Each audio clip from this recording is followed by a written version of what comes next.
দর্শক, নির্বাচনী প্রচার শেষ হচ্ছে মঙ্গলবার সকাল ৮টায়। শেষ রাতে শক্তি প্রদর্শনে নির্ঘুম রাত কাটাচ্ছেন খুলনার প্রার্থীরা। বিস্তারিত জানাতে খুলনার শিববাড়ি মোড় থেকে আমরা সরাসরি যুক্ত হচ্ছি আমাদের বিভাগীয় প্রতিনিধি মোহাম্মদ অসীমের সঙ্গে। অসীম, কিছুক্ষণের মধ্যেই তো শেষ হয়ে যাবে আজকে সকালবেলা এই নির্বাচনী প্রচারণা। তো আপনারা প্রার্থীদের মধ্যে শেষ মুহূর্তের প্রচারণা কেমন দেখছেন, বা কাদের সম্ভাবনা বেশি দেখছেন, উৎসব মুখর কি পরিবেশ দেখছেন, আমাদের একটু বিস্তারিত জানাবেন।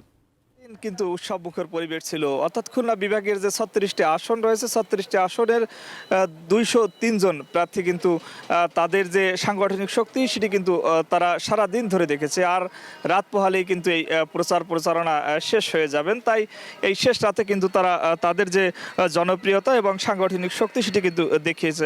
একই সাথে যারা মূলত স্বতন্ত্র প্রার্থী রয়েছেন তারাও কিন্তু তাদের যে জনপ্রিয়তা সেটি কিন্তু যাচাই করছেন সারাদিন, এবং তারা কিন্তু সেই তাদের যে সমর্থনকারীরা রয়েছেন তাদের নিয়ে কিন্তু মিছিল, সমাবেশ যা যা করার প্রয়োজন তারা কিন্তু সব সেরে নিয়েছেন। এখনও কিন্তু গভীর রাত, তারপরে আমরা দেখেছি যে অনেক জায়গায় কিন্তু প্রার্থীরা প্রচারণা চালাচ্ছেন। তারা বলছেন যেহেতু শেষ রাতে কিন্তু তারা তাদের যে জনপ্রিয়তা, অর্থাৎ 12ই ফেব্রুয়ারি তারা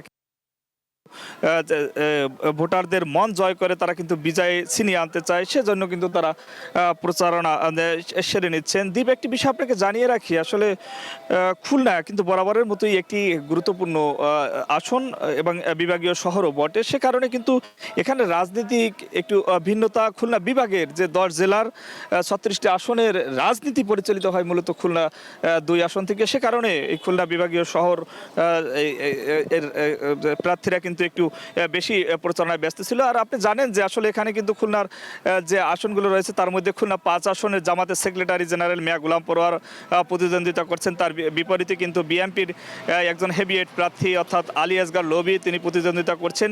এজন্য কিন্তু নির্বাচনী প্রচারণা একটি আরও বেশি সরগরম। একই সাথে খুলনার যে 3 আসন রয়েছেন খালিশপুর দৌলতপুর নিয়ে গঠিত, সেই আসনে কিন্তু বিএনপির ছাত্র বিষয়ক সম্পাদক রকিবুল ইসলাম বকুলের বিরোধিতা করছেন জামাতের যিনি প্রার্থী রয়েছেন তিনি একজন মাহফুজুর রহমান।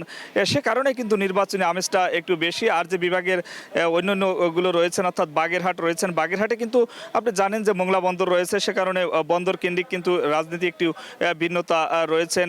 সাতক্ষীরা জামাতের ঘাঁটি হিসাবে সবসময় পরিচিত, সে কারণে কিন্তু বিএনপির মরিয়া রয়েছেন যে আসনগুলো দখলে নিতে। অন্যদিকে জামাত চাচ্ছেন যে তারা কিন্তু একসময় এই সাতক্ষীরার যে আসনগুলো রয়েছে সেই আসনগুলো ধরে রেখেছিল, সেই আসনগুলো কিন্তু আবার পুনরায় ছিনিয়ে আনতে চায় জামাতের। আসলে সব মিলিয়ে খুলনা বিভাগের যে শেষ রাতের প্রচারণায় সরগরম রয়েছেন। একই সাথে উৎসব মুখর পরিবেশ এসে প্রচারণা চলছেন। ভোটাররাও কিন্তু উন্মুখ হয়ে রয়েছেন যে 12 তারিখে তাদের পছন্দের প্রার্থীকে